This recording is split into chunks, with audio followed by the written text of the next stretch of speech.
Hello students, आप सबका स्वागत है केएम क्लासेस के यूट्यूब चैनल पर। सबसे पहले मैं आप सबका तहे दिल से धन्यवाद करना चाहता हूँ आपके सपोर्ट के लिए और विश्वास के लिए जो आपने मुझ पे दिखाया है। आज हम अपनी चौथी क्लास करने जा रहे हैं और एक नया टॉपिक शुरू करने जा रहे हैं जिसका ये पहला पार्ट होगा। क्योंकि हमारे साथ कुछ नए साथी जुड़े हैं तो उन्हें कुछ तकलीफ़ हो सकती है समझने में। ये क्योंकि नया टॉपिक होगा तो ये वैसे समझ सकते हैं, लेकिन बेहतर रहेगा कि वो आप पहले वाली क्लासेस देख के आएँ। ठीक है? और आप कंटेंट को लेकर या फिर अपने प्रिपरेशंस या क्लासेस को लेकर बिल्कुल भी निश्चिंत रहें। क्लासेस रेगुलर चलती रहेंगी, आपको पूरा कंटेंट मिलता रहेगा। ऐसा नहीं होगा कि व्यूज़ कम आ रहे हैं, कोई नहीं देख रहा है तो मैं बंद कर दूँगा, ऐसा बिल्कुल भी नहीं होगा। क्लासेस तो पूरी ही की पूरी आएँगी, कोर्स पूरा का पूरा करवाया जाएगा। अब आप कितना देखते हैं, आप कब तक साथ देते हैं, वो आप पे डिपेंड है। ठीक है? तो आज का जो हमारी क्लास रहेगी वो रहेगी स्क्रीनिंग और असेसमेंट पे। इस पे स्क्रीनिंग और असेसमेंट पे हमारी क्लास रहेगी। ये जो हमारा अगला टॉपिक है, बीच के एक दो टॉपिक मैंने छोड़े हैं क्योंकि वो रिलेटेड नहीं है। इसके बाद में मैं उनको करवाऊँगा ज़रूर, लेकिन एक सीक्वेंस में हम चलेंगे। ठीक है? और ये जो टॉपिक हमारा रहेगा इसमें मैं कुछ आपको कहीं मतलब जो मैटर मैं इतने टाइम से लेके चल रहा था उसके अलावा भी कुछ मैटर से मैं आपको पढ़ाने की कोशिश करूँगा, समझाने की कोशिश करूँगा। ठीक है? और जितना भी हम कंटेंट है वो सिर्फ आरसीआई के थ्रू जो वैलिड कंटेंट है वही पढ़ रहे हैं, इसके अलावा हम कुछ नहीं पढ़ रहे हैं। तो आज के सेशन की शुरुआत करते हैं। ये भी हम पढ़ते हैं। पिछली कक्षाओं में जिन्होंने कक्षाएं नहीं देखी वो देख लेना। कक्षाओं में आपने मानसिक मंदता क्षमता की परिभाषा, उसका वर्गीकरण एवं उसकी विशेषताओं के बारे में पढ़ा। इस इकाई में हम मानसिक मंदता की स्क्रीनिंग पहचान के बारे में पढ़ेंगे। स्क्रीनिंग और पहचान के अर्थों के साथ ही इस इकाई में हम राष्ट्रीय विकास के विभिन्न मील के पत्थर से मतलब यहाँ पे होता है फ्रेंड्स कि कोई बच्चा एक उम्र में सामान्य बच्चा कितना कुछ कर सकता है। एक 6 बच्चे से क्या उम्मीदें लगाई जा सकती हैं, क्या एक्सपेक्ट किया जा सकता है कि कितना कुछ कर लेगा या क्या क्या काम कर सकता है, उनको बोलते हैं मील के पत्थर। अगर कोई दिव्यांग बच्चा उन मील के पत्थर अपनी उम्र में उन मील के पत्थरों को अचीव नहीं कर पाता है, प्राप्त नहीं कर पाता है, तो उसे हम मानसिक मंदता की श्रेणी में रखते हैं या उस कैटेगरी में रखते हैं। बीच बीच में मैं इंग्लिश के कुछ शब्द इस्तेमाल करूँगा। हमारे कुछ साथी हैं जो इंग्लिश मीडियम से हैं तो उन्हें समझने में आसानी होगी। मील के पत्थर के अतिरिक्त सिकंदराबाद मानसिक विकलांग संस्थान द्वारा मानसिक मंदता की स्क्रीनिंग एवं पहचान के लिए विकसित अनुसूचियों का भी अध्ययन हम इसमें करेंगे। ठीक है? साथ ही मानसिक मंदता की आकलन असेसमेंट के बारे में जानेंगे, जिनमें सर्वप्रथम आकलन परीक्षण की परिभाषा, उसके लिए प्रयुक्त टूल, उसके उद्देश्य, ये सब हम जानेंगे। इसमें हम एमडीपीएस पढ़ेंगे, फैक्ट पढ़ेंगे, फैक्ट भी, और बेसिक एमआर पढ़ेंगे। ठीक है? आगे चलते हैं।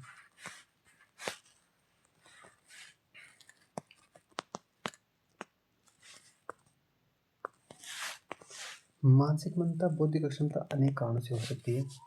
गर्भाधान मतलब गर्भ धारण करने से पहले करने के बाद से लेकर गर्भाधान से लेकर विकासात्मक अवस्था 18 वर्ष तक की उम्र तक असंख्य ऐसे कारक हैं जो मानसिक मंदता के लिए उत्तरदायी हैं। स्क्रीनिंग का तात्पर्य उस प्रक्रिया से है। अब स्क्रीनिंग की आप जो डेफिनेशन है वो पढ़ लीजिए। अब इसमें हम डेफिनेशन पढ़ेंगे कि स्क्रीनिंग होती क्या है एक्चुअल में।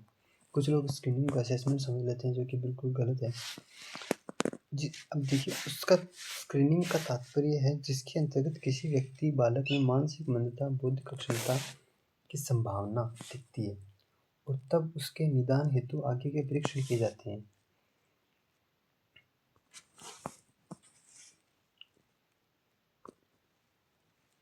यूं तो मानसिक मंदता की पहचान हेतु बहुत सारे चिकित्सीय उपकरण हैं। Ultrasonography, amniocentesis, fetoscopy, electrocardiograph, echocardiogram, magneto resonance imaging, MRI जिसे कहते हैं। ये हमें याद करने की ज़रूरत नहीं है, लेकिन इसमें बताए गए हैं। परंतु वर्तमान इकाई में हम सिर्फ उन स्क्रीनिंग टूल का अध्ययन करेंगे जो बच्चे के व्यवहारों का अध्ययन करते हैं। इन सबसे बच्चे के शारीरिक जो विकास हैं उनका अध्ययन किया जाता है, लेकिन हम व्यवहार को अध्ययन करते हैं, उनके बारे में जानेंगे। मानसिक मंदता की संभावनाएं और उनके निदान में अत्यंत सहयोगी है। अब किसी बच्चे के मानसिक मंदता है कि नहीं है, ये जानने के लिए सबसे ज़्यादा ज़रूरी है कि उसकी पहचान हो सके।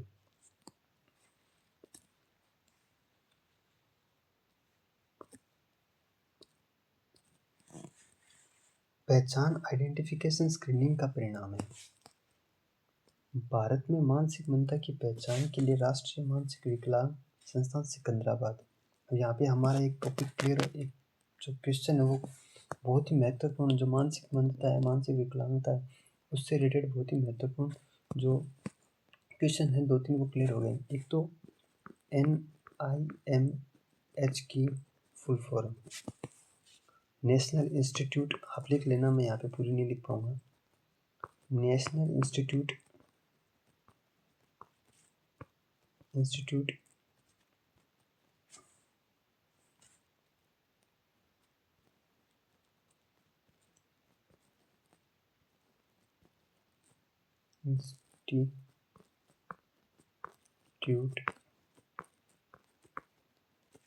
National institute for mentally handicapped, ये मेंटली हैंडीकैप्ड है, ठीक है।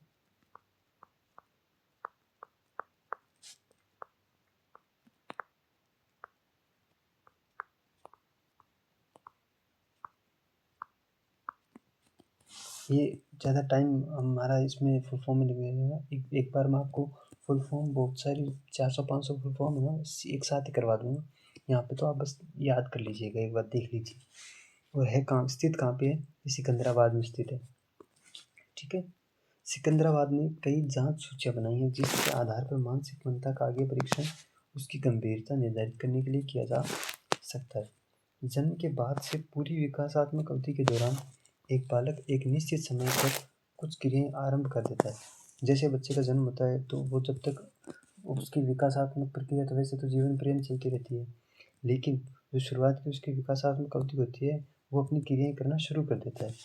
और उन क्रियाओं को विकास के मील के पत्थर कहते हैं। जिस उम्र में वो जो कार्य कर सकने में सक्षम हो जाता है उन्हें हम विकासात्मक मील के पत्थर कहते हैं, जो कि सबके लिए समान है। लाइक एक 6 साल का बच्चा अगर अगर अपने कपड़े खुद पहन सकता है, दौड़ सकता है, तो लगभग जितने भी 6 साल के बच्चे होंगे वो 6 साल की उम्र में वो कार्य करने लग जाएंगे, ठीक है। मानसिक मंदता बौद्धिक अक्षमता निर्धारण के लिए आइए सर्वप्रथम हम देखते हैं कि एक बच्चा विभिन्न मील के पत्थर किस उम्र में विशेष में सीख पाता है। अब हम जानेंगे कि कौन सा कार्य कौन सी उम्र में एक बच्चा सीखता है। ये विकासात्मक मील के पत्थर हैं।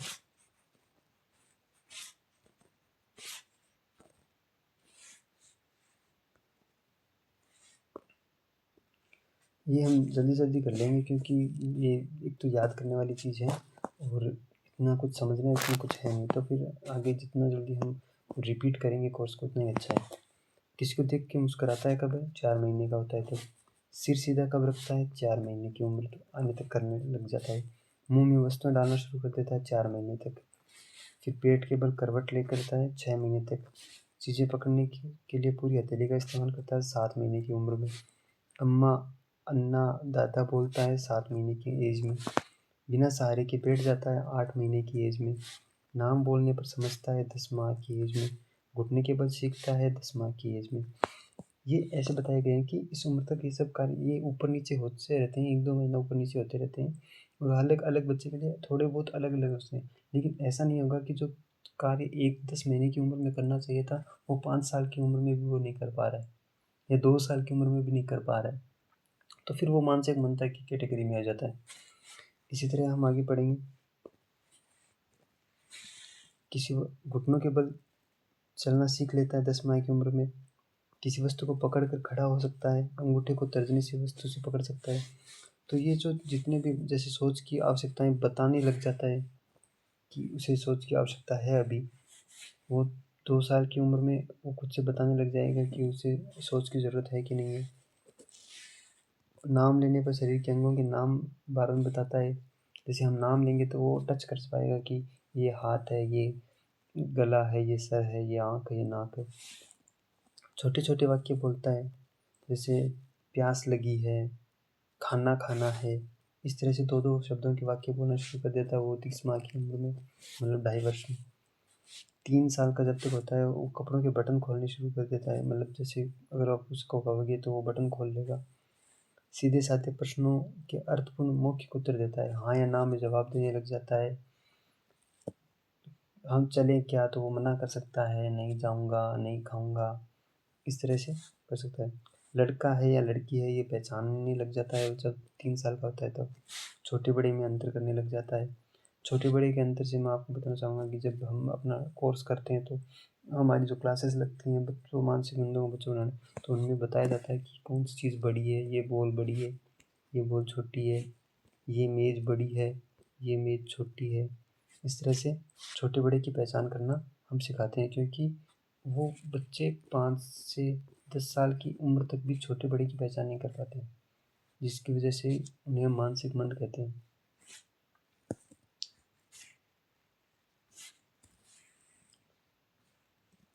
अब जो स्क्रीनिंग और जो पहचान के टूल्स हैं उनके बारे में हम सीखेंगे। मानसिक मंदता बौद्धिक अक्षमता निर्धारित करने के लिए व्यापक रूप से प्रयुक्त किया जाने वाला उपकरण विकासात्मक अनुसूची है। विकासात्मक अनुसूची जो एक सूची बनाई गई है जिसकी वजह से हम पहचान करते हैं। अधोलिखित जांच सूची राष्ट्रीय मानसिक विकलांग संस्थान सिकंदराबाद द्वारा विकसित की गई, जिसका उपयोग मानसिक मंदा के वर्तमान कार्य स्तर का निर्धारण किया जाता है। 0 से 6 वर्ष की जो आयु के बच्चे हैं उनके लिए एक सूची बनाई गई है, जिसका उपयोग करके हम जान सकते हैं कि वो बच्चा कौन से कार्य कर सकता है और उसमें किस स्तर की मानसिक मंदता है। जैसे अगर आप अवलोकन करेंगे या फिर उससे बात करेंगे तो आप पाएंगे कि क्या वह बच्चा दूसरों को देख कर मुस्कुराता है। अगर हाँ, तो उसकी एज के अनुसार हम देखते हैं कि अगर वो ये कम कर पा रहा है तो हाँ भाई इसने ये विकासात्मक मील का पत्थर प्राप्त कर लिया। क्या बच्चा अपना सिर सीधे खड़े रहता है जब पेट के बल लिटाया जाता है? अगर हाँ है तो फिर वो विकासात्मक मील को प्राप्त कर लेता है, और अगर नहीं है तो फिर उसमें देरी है। इन सभी के अंत में हम ऐसा डिसाइड करते हैं कि उस बच्चे के में हस्तक्षेप मतलब उसको सहायता की ज़रूरत है कि नहीं है। उसकी पहचान करेंगे कि इसमें विकलांगता आगे कभी पाई जा सकती है। इस बेस पे हम बिल्कुल भी ये नहीं कह सकते कि ये विकलांग है। विकलांगता का सर्टिफिकेट हम यहाँ पे नहीं दे सकते हैं। हम इसमें पहचान कर रहे हैं कि उसमें विकासात्मक देरी पाई गई है। मतलब जो काम उसको अब तक कर लेना चाहिए था उसमें कुछ देरी हुई है, ना कि वो विकलांग है, ऐसा नहीं है। तो इन सबको हम ध्यान में रखते हुए उसकी स्क्रीनिंग कर रहे हैं, उसको पहचान कर रहे हैं उसकी। और जब पहचान के बाद में हम उस पे असेसमेंट के टूल लगाएंगे, उसके बाद हम किसी निर्णय पे पहुँचेंगे। ठीक है? तो स्क्रीनिंग क्या है कि ऐसे बच्चों को पहचानना जिनमें कुछ विकासात्मक देरी पाई जा सकती है या फिर अभी नहीं तो भविष्य में हो सकती है, उनकी पहचान करना। और उस विकासात्मक दूरी के आने से पहले उनमें हस्तक्षेप करने को बोलते हैं प्रारंभिक हस्तक्षेप, जिसे अर्ली इंटरवेंशन के नाम से जाना जाता है। ये हम आगे पढ़ेंगे। अभी जो 7 से 12 वर्ष की आयु के बच्चे हैं उनके लिए दिया गया है कि उनकी क्या विकासात्मक मील के पत्थर संहित है। क्या नाम पुकारने पर बच्चा अनुक्रिया करता है? यदि हाँ तो उसमें देरी नहीं है। क्या बच्चा बिना सहायता के बैठ सकता है? यदि हाँ तो उसमें देरी नहीं है।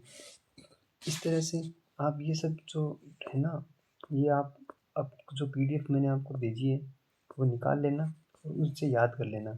इन बताने जैसा कुछ नहीं है, एक्सप्लेन करने जैसा कुछ है नहीं, तो यहाँ पे अपना समय हम ज़ाया नहीं करेंगे। ठीक है?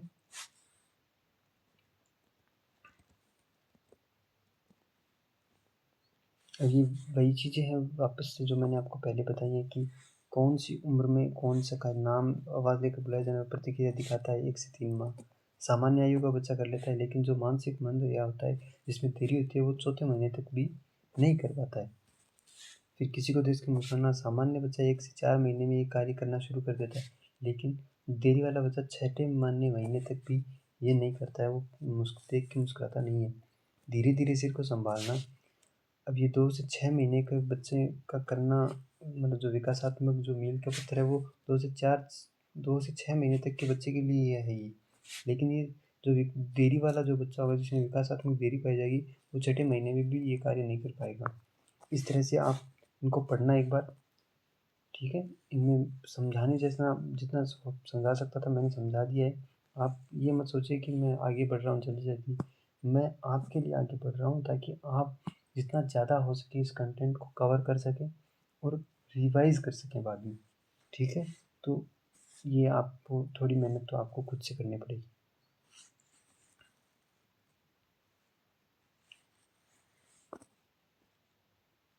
अब ये जाँच सूची है तो 3 से 6 वाले बच्चों के लिए है। दूसरे बच्चों की तुलना में क्या बच्चे ने बैठना, खड़ा होना, चलना अपेक्षाकृत अधिक देरी से शुरू किया? यदि हाँ, तो उसमें विकासात्मक देरी है। क्या बच्चे को सुनने में कठिनाई होती है? अगर हाँ, तो उसमें देरी है। 2 से 3 से 6 वर्ष तक के बच्चों में अवलोकन करना है आपको। जब आप पढ़ाने जाएँगे या किसी स्कूल में जाएँगे, जब भी आपकी जॉब लगेगी या आप सामान्य कोई प्राइवेट भी स्कूल में पढ़ाते हैं, तब आप ये सब चीज़ें नोटिस करके ही आप किसी निर्णय पे पहुँच सकते हैं कि उसके लिए कैसा पाठ्यक्रम, कैसा उसके लिए लेसन प्लान, किस तरह से हमें उसको कोई चीज़ सिखाने के लिए क्या सामग्री की आवश्यकता होगी। तो इन सब चीज़ों की आपको आवश्यकता पड़ेगी और ये इंटरव्यू के लिए भी बहुत महत्वपूर्ण है। इंटरव्यू में आपको डायरेक्ट पूछा जा सकता है कि इस उम्र का बच्चा है, इसमें विकासात्मक देरी की पहचान आप कैसे करेंगे? विकासात्मक मील का पत्थर इस उम्र के बच्चे के लिए क्या होगा? तो ये बहुत इम्पोर्टेंट है। ये आसानी से याद हो जाएगा आपको, लेकिन ये जितना आपको नॉर्मल लग रहा है उससे ज़्यादा इम्पोर्टेंट है। तो आप एक बार इनको ज़रूर पढ़ें। जो चीज़ें प्रिंट करवाने वाली हैं, आपको लगता है कि ये मैं प्रिंट करवा सकता हूँ, तो आप उनको ज़रूर प्रिंट करवा लें और वीडियो देखते समय भी प्रिंट अपना हाथ में लेके फिर उसमें अंडरलाइन करते जाएँ। एक डेडिकेटेड तैयारी अगर आप करना चाहते हैं तो।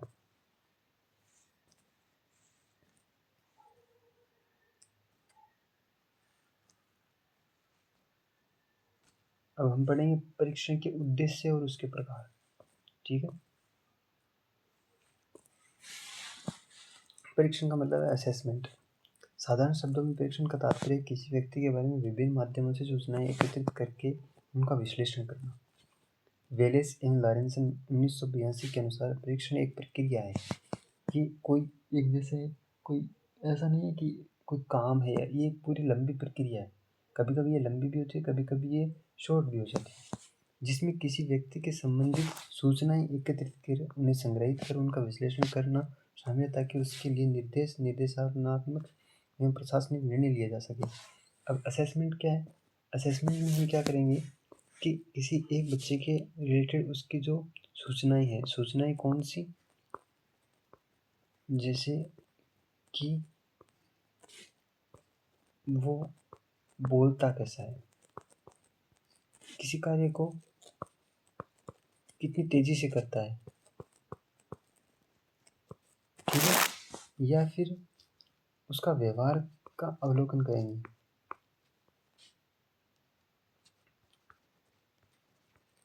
व्यवहार का अवलोकन करेंगे।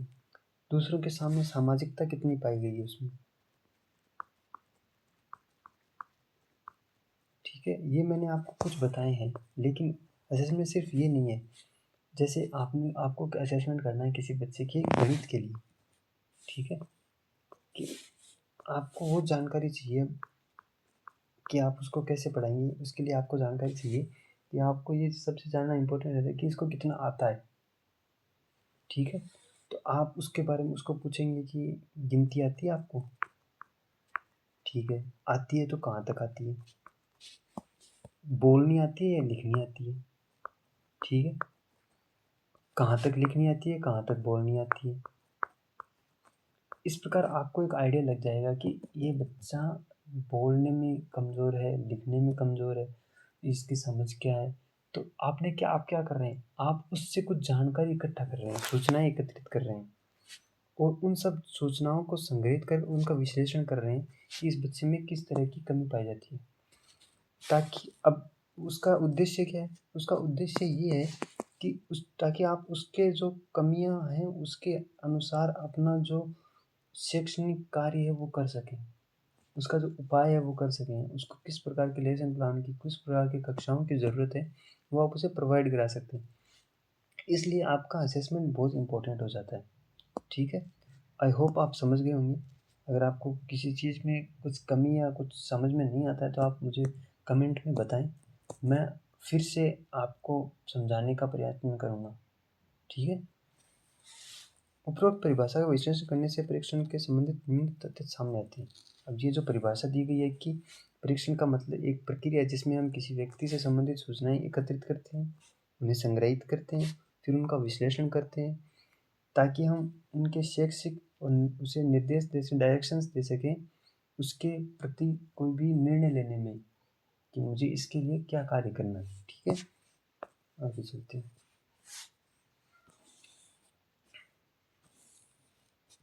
जो सूचनाएं हमें उस परिभाषा से मिली वो क्या है कि परीक्षण एक क्या है, प्रक्रिया है।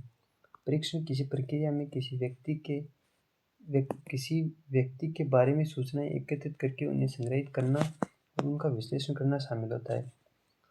सूचनाओं का विश्लेषण करके उन पर आधारित जानकारी का प्रयोग संदर्भित जिस व्यक्ति की सूचनाएं हमने ली हैं उस व्यक्ति से संबंधित शैक्षणिक, प्रशासनिक एवं निर्देशात्मक निर्णय लिया जा सकता है। वस्तुतः परीक्षण एक विस्तृत शब्द है जिसमें विभिन्न प्रकार के माध्यमों से किसी व्यक्ति के बारे में सूचनाएं एकत्रित की जाती हैं।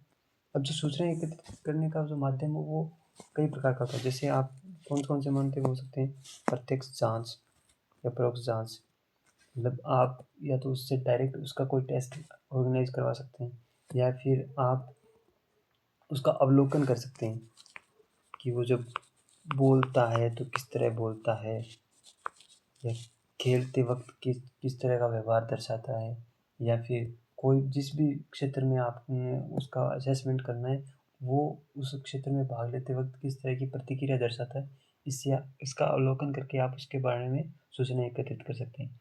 एक आप डायरेक्ट उससे पूछ सकते हैं, उसके माता पिता से, अभिभावक से, दोस्तों से, उनसे पूछ सकते हैं। ठीक है, ये डायरेक्ट नहीं आएगा,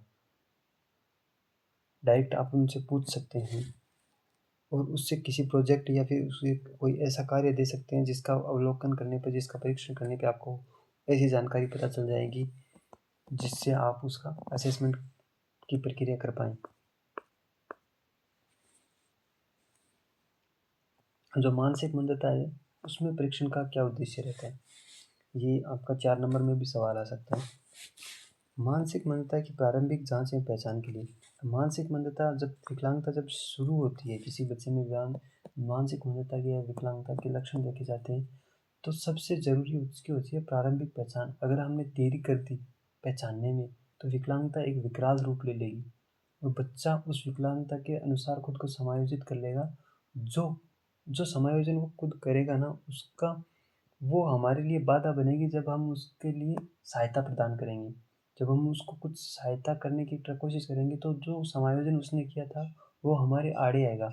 आपको मैं एक उदाहरण से समझाता हूँ कि किसी व्यक्ति का एक हाथ कार्य नहीं करता है, ठीक है। अब उसने हम ये मतलब ये समझने में कि इसका इस हाथ से या फिर इस हाथ के इस हिस्से को वो ज़्यादा मूवमेंट नहीं करवा पाता है, ये समझने में हमको 2 से 3 साल लग गए। अब उस व्यक्ति ने क्या किया कि वो जो हाथ था उसका उपयोग करना कम कर दिया और खुद को इस तरह समायोजित कर लिया कि अब वो अपने कार्य दूसरे हाथ से कर लेता है, उसे उस हाथ के उस मूवमेंट की ज़रूरत नहीं पड़ती। तो जब हम उससे उसका इलाज करने की या फिर उसे सहायता प्रदान करने की कोशिश करेंगे, उसको वापस से उसकी जो हाथ का जो मूवमेंट है वो दिलाने की कोशिश करेंगे, तो वो खुद से उसमें हेल्प नहीं कर पाएगा क्योंकि वो करना ही नहीं चाहेगा। उसका काम बिना वो हाथ का मूवमेंट किए हुए चल रहा है। तो अब हम जितनी वो जो उसने एडेप्टेशन किया है वो हमारे लिए एक चैलेंज है, वो एक बाधा बन गया है। अगर वो एडेप्टेशन नहीं करता, शुरू में ही हमें पता चल जाता तो हम उस वो भी खुद से कोशिश करता है या उसको उसने कोई एडेप्टेशन नहीं किया तो वो ट्राई करता है कि मैं इसका मूवमेंट करूँ। लेकिन जब उसने एक एडेप्टेशन समायोजन कर लिया है तो अब वो खुद से उसके लिए कोशिश नहीं कर पा रहा है। ठीक है, आई होप आप मेरी बात समझ रहे हैं। तो ये पहचान में और प्रारंभिक जांच और पहचान में बहुत ही महत्वपूर्ण है जो असेसमेंट है वो। शैक्षणिक कार्यक्रम में रणनीतियों के पूर्व निर्धारण में अब हम किसी भी बच्चे के लिए कौन सी जो स्ट्रेटजी है वो यूज़ में लेंगे, शैक्षणिक रणनीति का काम में लेंगे, उसका निर्धारण करने के लिए हमें उसका असेसमेंट करना बहुत ज़रूरी है। मानसिक मंदता युक्त बालक के वर्तमान निष्पादन स्तर एवं शैक्षणिक आवश्यकता का पूर्व निर्धारण करने में। जो मानसिक मंद बच्चा है उसका जो वर्तमान क्या स्तर है, अभी वो कितना कुछ कर सकता है उस क्षेत्र में, इसका निर्धारण करने के लिए भी असेसमेंट की ज़रूरत है। वर्गीकरण, अब मानसिक मंदता में अलग अलग बच्चों का आईक्यू लेवल अलग अलग होता है, एडेप्टेशन का जो स्तर होता है वो अलग अलग होता है। उस हिसाब से उन्हें बांटने में, उनके लिए अलग अलग लेसन प्लान्स तैयार करने में, टीचिंग स्ट्रेटेजी तैयार करने में के लिए हमें उनको वर्गीकृत, क्लासिफिकेशन उनका करना पड़ता है। उसके लिए असेसमेंट इम्पोर्टेंट है। ठीक है।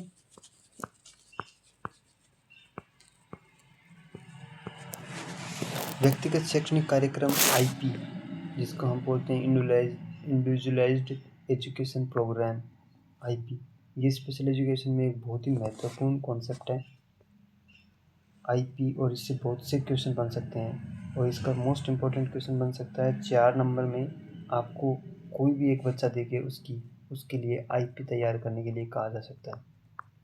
अगर आप चाहते हैं कि मैं आईपी को बहुत ही अच्छे से, आपको किस तरह से आईपी तैयार करनी है, आईपी के क्या स्टेप्स होते हैं, वो सब कुछ आपको पूरी एक आईपी पे एक वीडियो बनाऊं, तो आप मुझे कमेंट करें आईपी, मैं आईपी पे भी आपको एक पूरा वीडियो बना के दूंगा। उसके बाद में आपको आईपी के बारे में किसी भी तरह का कोई सवाल नहीं रहेगा।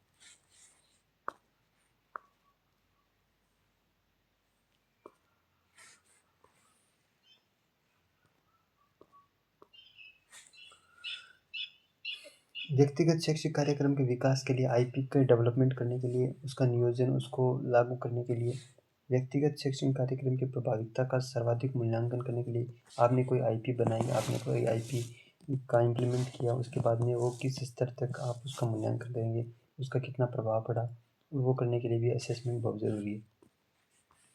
परीक्षण के प्रकार, परीक्षण के विभिन्न मानदंडों के आधार पर विभिन्न प्रकार के हो सकते हैं तथा मानकीकरण के आधार पर मानकीकृत परीक्षण हो सकते हैं। इसी प्रकार यदि हम प्रश्नों के उद्देश्यों की बात करें तो उनके अनुसार प्रश्न के निम्नांकित प्रकार हो सकते हैं। तो जो अलग अलग जो असेसमेंट टेस्ट होते हैं उनके अलग अलग स्टैंडर्ड होते हैं, उस आधार पे हम अलग अलग टाइप के जो असेसमेंट हैं वो ऑर्गेनाइज कराते हैं। जैसे शैक्षणिक परीक्षण, इसके द्वारा हम बच्चे की शैक्षणिक जो क्षमता है उसका आंकलन करते हैं कि वो कितना सीखा हुआ है या उसका स्तर क्या है अभी। फिर मनोवैज्ञानिक परीक्षण, इसके अंदर हम उसकी बौद्धिक क्षमता का आंकलन करते हैं। बौद्धिक क्षमता। चिकित्सा परीक्षण, इसमें अगर वो किसी भी स्वास्थ्य संबंधित कोई बीमारी या किसी शारीरिक अक्षमता से ग्रसित है या फिर उसको कुछ परेशानी है तो उसका हम आंकलन करते हैं। पाठ्यक्रम आधारित, एक उसे जो पढ़ाया गया है उसमें उसने कितना सीखा, या फिर जो पहले उसने पढ़ा था उसमें से उसने कितना ग्रहण किया, इस बेस पे हम उसका असेसमेंट करते हैं।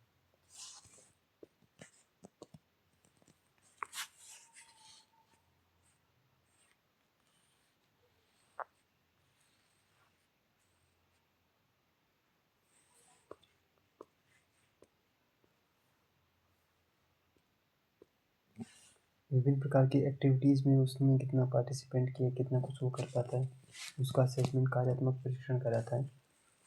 ये हमारी काम का नहीं है, आप बस नाम याद कर लीजिए। भारतीय परीक्षा में बुद्धि परीक्षण, आईक्यू टेस्ट हमारे सिलेबस में नहीं है।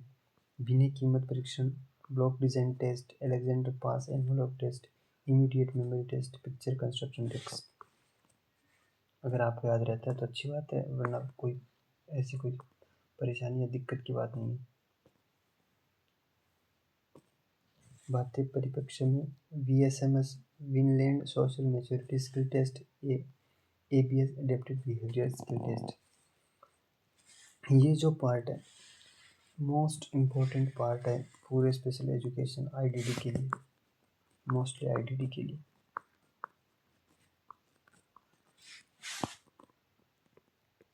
इसको आप अच्छे से कर लेना। ये टूल्स मैं आपको 2 बार करवाऊँगा, एक बार नहीं 2 बार करवाऊँगा। अगर आप चाहते हैं कि मैं आईपी और इन टूल्स पे अलग अलग वीडियो बनाऊँ तो आप मुझे इन टूल्स में से तीनों का नाम, ये जो 3 नाम है ये कमेंट कर देना। मैं इन पे अलग अलग वीडियोज़ भी बना के आपको प्रोवाइड करवाऊँगा। बौद्धिक क्षमता मानसिक मंदा युक्त बालकों के परीक्षण के लिए उनके कार्यक्रम बनाने के लिए यूँ बहुत सारे टूल उपलब्ध हैं, परंतु भारतीय परिप्रेक्ष्य में निम्नलिखित टूलों का प्रयोग में लाया जाता है। या आपसे इन तीनों का पूरा नाम पूछ सकते हैं, शॉर्ट फॉर्म पूछ सकते हैं, और ये भी पूछ सकते हैं कि भारतीय परिप्रेक्ष्य में कौन से टूल्स IDD के लिए काम में लिए जाते हैं। तो ये इनके शॉर्ट नाम और फुल नाम आप याद कर लेना। फुल फॉर्म दिए गए MDPS का Madras development programming system, functional assessment checklist for programming, behavioural assessment scale for Indian children with mental retardation. और एक बात बिल्कुल ध्यान से सुन लेना, इस तरह से किसी भी फुल फॉर्म का इलेबरेट मत करना। अगर इंग्लिश में कर रहे हैं तो MDPS का कर रहे हैं तो इस प्रकार से करना, पूरा इंग्लिश में होना चाहिए, मद्रास, इस तरह से। ऐसा नहीं चलेगा, ये गलत है, ठीक है। ये आपको याद करने के लिए है, लेकिन इनकी फुल फॉर्म मैं आपको वैसे अलग से वीडियो में सारी फुल फॉर्म कराऊंगा तब बताऊंगा, लेकिन करना पूरी तरह से पूरा इंग्लिश में ही है। और अगर हिंदी में करना हो तो फिर पूरा हिंदी में। तो मद्रास है तो फिर उसको लिखना मद्रास, मद्रास का तो हिंदी मद्रास ही होगा। डेवलपमेंट का होगा विकासात्मक, डेवलपमेंटल, विकासात्मक कार्यात्मक प्रणाली, इस तरह से। कार्यात्मक आकलन सूची, अब इसका हिंदी तो हिंदी बहुत मुश्किल है, तो आप हो सकता है जितना आप इंग्लिश में याद करें बेहतर रहेगा, और माना भी इंग्लिश में ही सही जाएगा, ठीक है।